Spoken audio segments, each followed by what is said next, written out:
Hello, I'm Jonasz. Welcome on board the Eastern Express, and as always, I hope you enjoy the journey. This show can sometimes remind you that if you think your neighbors are tough to get along with, that feud is nothing compared to Armenia and Azerbaijan. These two countries have been embroiled in one of the world's most deeply rooted conflicts, with repeated violent escalations along the way. But believe it or not, after decades of clashes, threats, ceasefires and broken promises, Armenia and Azerbaijan are apparently closer than ever to a peace deal. Like a miracle pulled from a long, grueling soap opera, these two neighbors are maybe, just maybe, on the verge of a truce. So without further ado, here is the latest developments in the story. The conflict between Azerbaijan and Armenia continues to be a very nasty thorn in the region's side. Over the course of the last year, several parties have tried to mediate the dire situation between the two countries, which revolves around the Nagorno-Karabakh region. Russia has been one of the mediators. Since both countries are members of the CIS and Russia has held a peacekeeping force in the region, it is vital to Moscow's interests for cooler heads to prevail. But Vladimir Putin is not the only one with stakes here. Turkey, which borders Armenia, is another interested party. While Ankara enjoys very close relations with Azerbaijan, its shared history of neighbouring Armenia is fraught to say the least. It also wants to limit Russian and Iranian interests on its doorstep. In the last couple of years, Brussels and Washington have hosted multiple summits between the two sides, with high hopes, which often end up being dashed. The two sides have discussed some very tough issues over the last few days, and they've made tangible progress on a durable peace agreement. While Armenia says it is ready to sign a peace treaty, Azerbaijan maintains that it cannot do so unless the former changes its constitution to accept Baku's claim over Nagorno-Karabakh. And now, as always, it's time to explore the issue in greater detail. We all know what peace deals can mean, right? They are these grand, hopeful gestures, but they come at a cost. There is often compromise, sacrifice, and a whole lot of paperwork. But if it ends with cycles of violence, many would say it is worth it. Armenia and Azerbaijan's leaders, under intense international pressure, have been meeting, shaking hands, and dare I say, looking civil for a change. The big question, though, is whether these talks, unlike the countless ones before them, will actually result in lasting peace, or just fizzle out as they have in the past. Russia, Europe and the United States are all leaning in, some with more self-interest than genuine concern for peace. Russia, traditionally a dominant influence in the region, recently faced a weakening grip, and Azerbaijan, with Turkey at its back, is seizing the opportunity. You may now think, isn't that a good thing? Isn't more international attention a stabilizing force? And in theory, yes, but when you're looking at competing interests, with each power eager to hold the keys to influence in the South Caucasus, it turns into less of a peace process and more of a power play. Let's talk about the heart of the matter, Nagorno-Karabakh. Historically Armenian but located within Azerbaijani borders, Nagorno-Karabakh has been the main source of tension, conflict, and for a long time, heartbreak. In 2020, Azerbaijan launched an aggressive campaign, reclaiming large swaths of territory, leading to a near-complete expulsion of the 120,000 ethnic Armenians by 2023. This left Armenia licking its wounds, with many Armenians feeling betrayed by allies, abandoned by Russia, and shocked by the rapid gains made by Azerbaijan's better-equipped forces. The recent truce doesn't erase the pain and loss on either side. For Armenia, this negotiation means facing hard choices, accepting Azerbaijan's control over areas that they long held onto, essentially letting go of a piece of history and identity. Thousands of people have been displaced, entire communities uprooted, families who have lived in this region for generations are now refugees, navigating uncertainty in a conflict that often feels like it's never going to end. For them, a peace deal isn't just political theater, it is a shot at finally going home, rebuilding, and moving on. So, where does all this leave us? With both sides under pressure to agree, we may see a deal soon, but the hard part isn't signing the deal, it's implementing it. Will Armenia and Azerbaijan manage to keep calm if provocations arise? Or will we be back here in another few years talking about more skirmishes, fresh anger, and lost opportunities? Well, only time will tell. And now, here to shed more light on the issue is Rafi Elliott, political risk analyst. Hello and welcome to Eastern Express. Hi, thanks for having me back. So the peace process between Armenia and Azerbaijan, it might seem like the biggest issue, namely Nagorno-Karabakh, has, well, to some extent been solved. It's not like everyone is happy, one side clearly isn't, but it was a major stumbling block. Despite this, it doesn't seem like this process is really going anywhere. What would you say are the main problems that basically the two parties are facing today? Well, that's correct. So the big change, of course, in the course of this three-decade-long geopolitical deadlock has been the 2020 Nagorno-Karabakh war, which Azerbaijan launched in September of 2020, where it retook a huge part of the territory.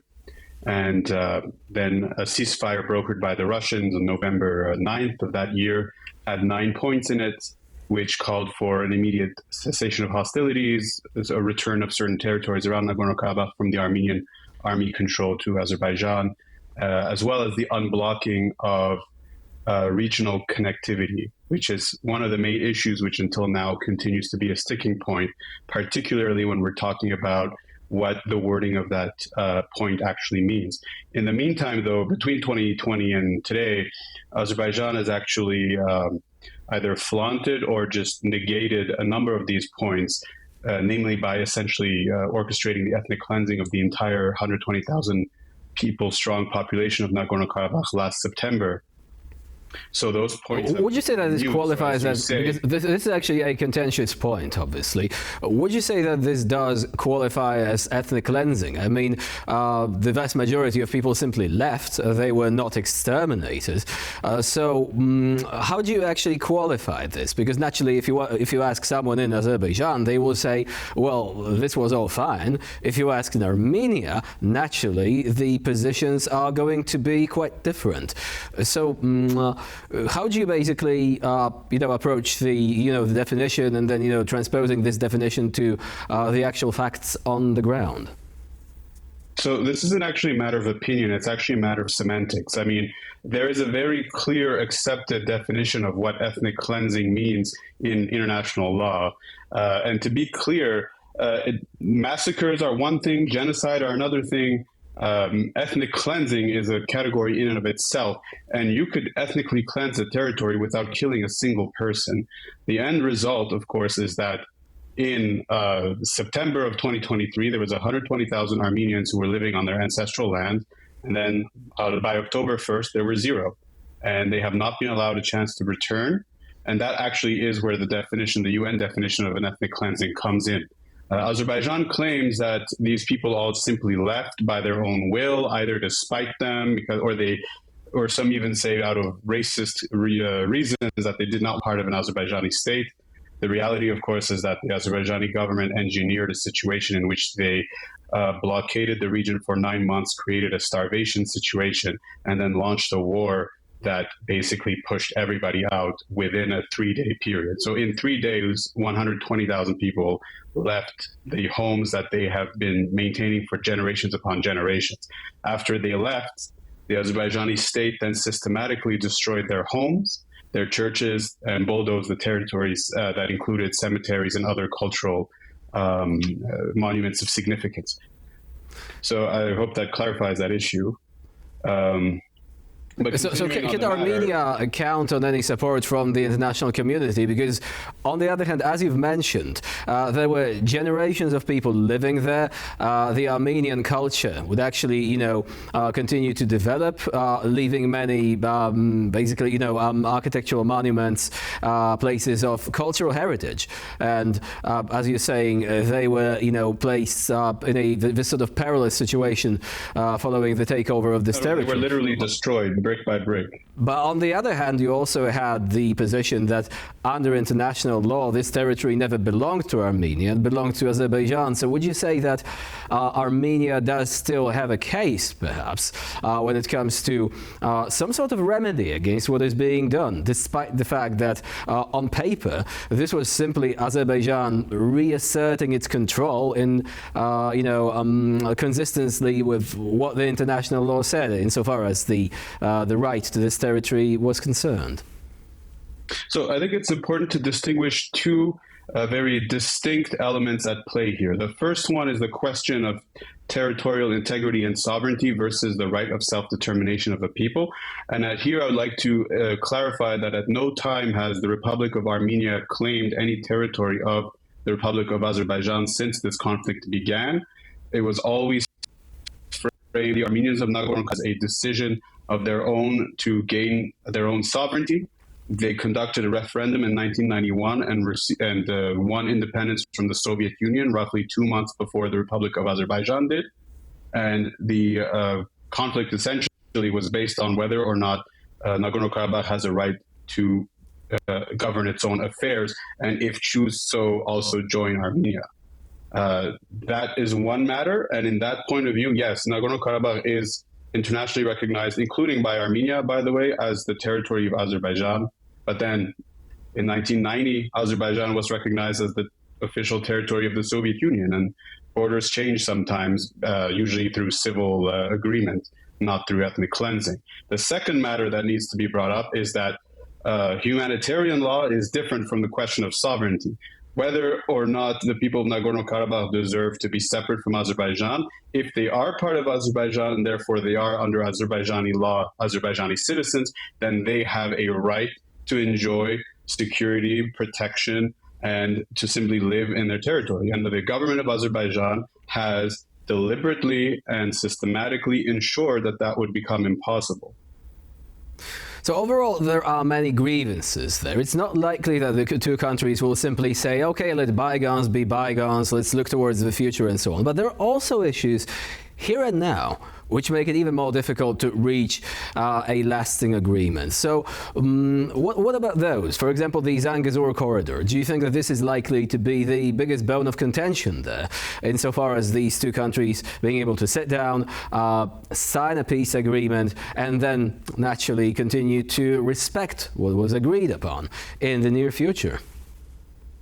So yes, I mean, as you said, essentially Azerbaijan, by launching its attack in September of 2023 and, emptying the region of its Armenian population, essentially wanted to change the negotiating situation on the ground and physically remove the question of Nagorno-Karabakh from the negotiation platform. So now the negotiations move on to different things because Armenia is simply not in a position at this moment to challenge Azerbaijan's control over this territory anyway. Other important factors are still at play, one of which is the recognition of the borderline between the two countries, because when the war began as soon as the Soviet Union collapsed, and therefore there was no time in which both countries actually created a border commission. And that is something that has actually been continuing since the year 2020, sometimes out of the public eye. At other times, though, as earlier this summer when I was on this show last time, it had become a matter of public contention because a border readjustment meant that Armenia had to make a small concession towards Azerbaijan.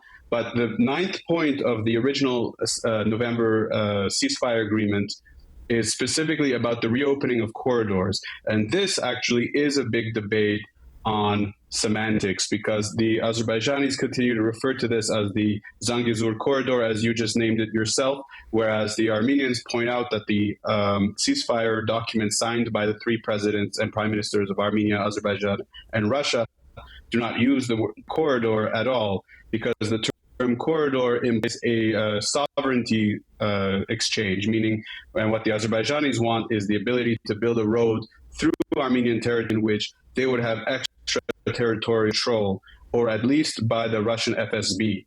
Now, this creates a number of issues for Armenia, obviously, because it means that the Russians would be controlling trade going through Armenia. And it also means that Armenians will not be able to monitor what is being used to cross through their territory. So this has been a red line for Armenia. And incidentally, while the Russian position has actually shifted on this issue, where back in 2021 they would have agreed with the Armenian position, now they've been supporting the Azerbaijani position, and this actually reflects the growing importance that Azerbaijan has now for Russia in its ability to thwart sanctions due to the war in Ukraine and the shifting power balance in the region.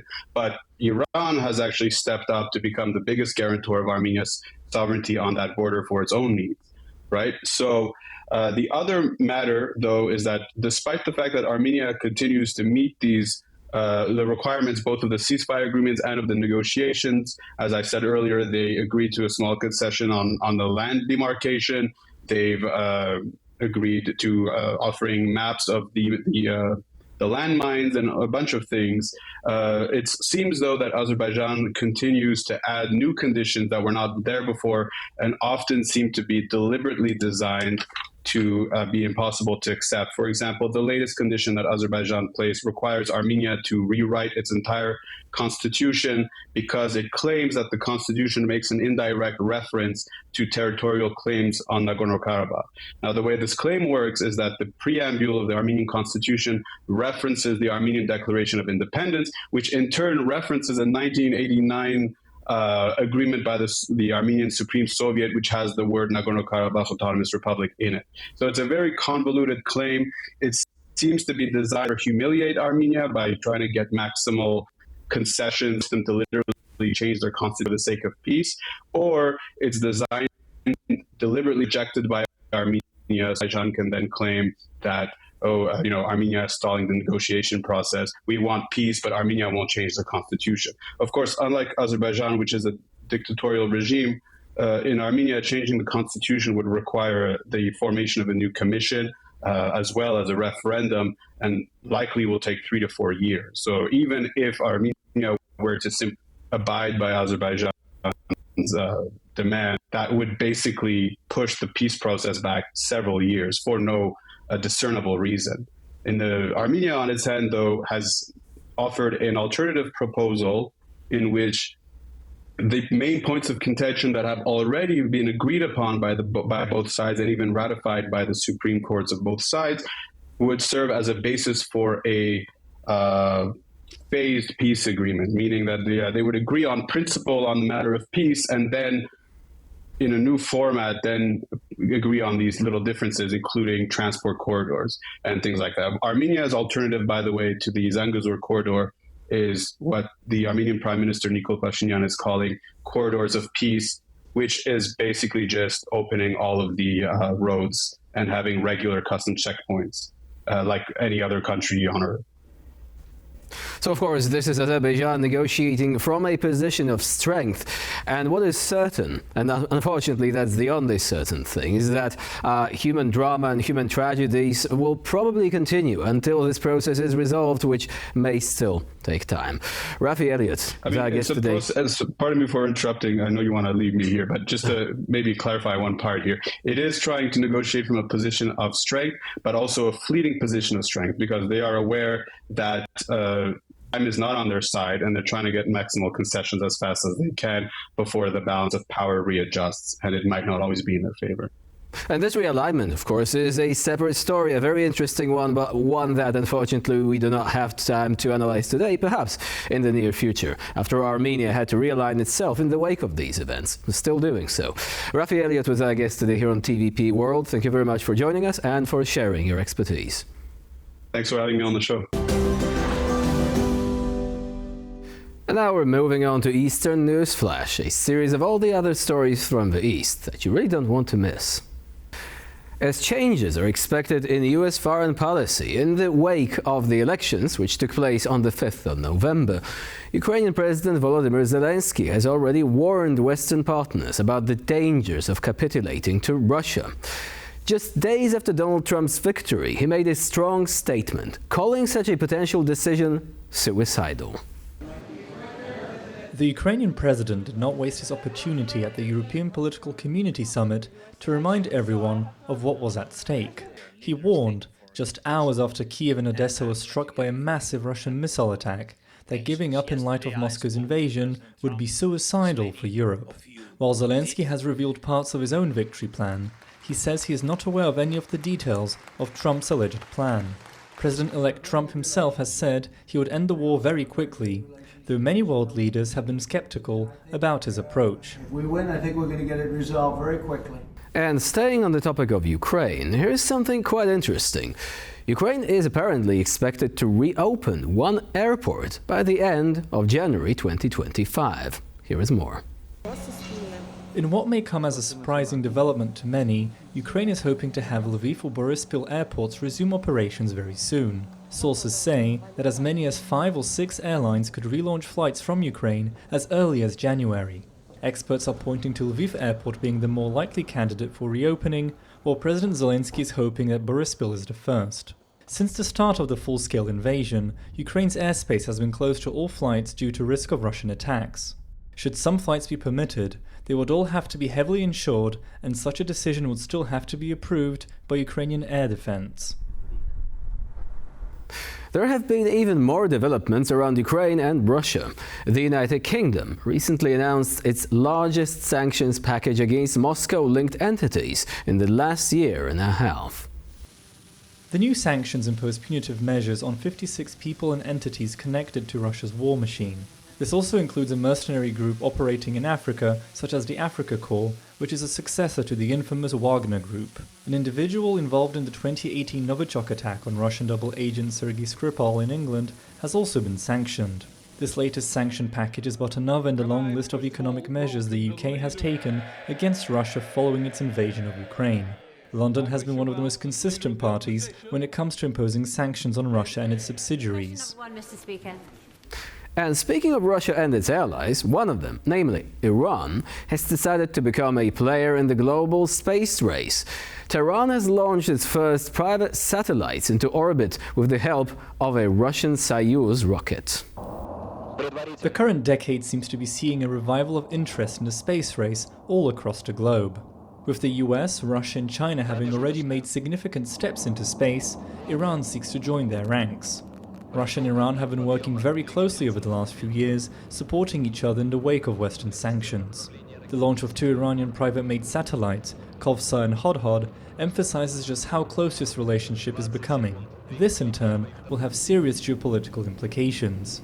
The 2 satellites will purportedly be used for agriculture, natural resource management, disaster response, and logistics, among other things. And for this episode of Eastern Express, it's the end of the line. Please stay with us here on TVP World for more latest news and updates.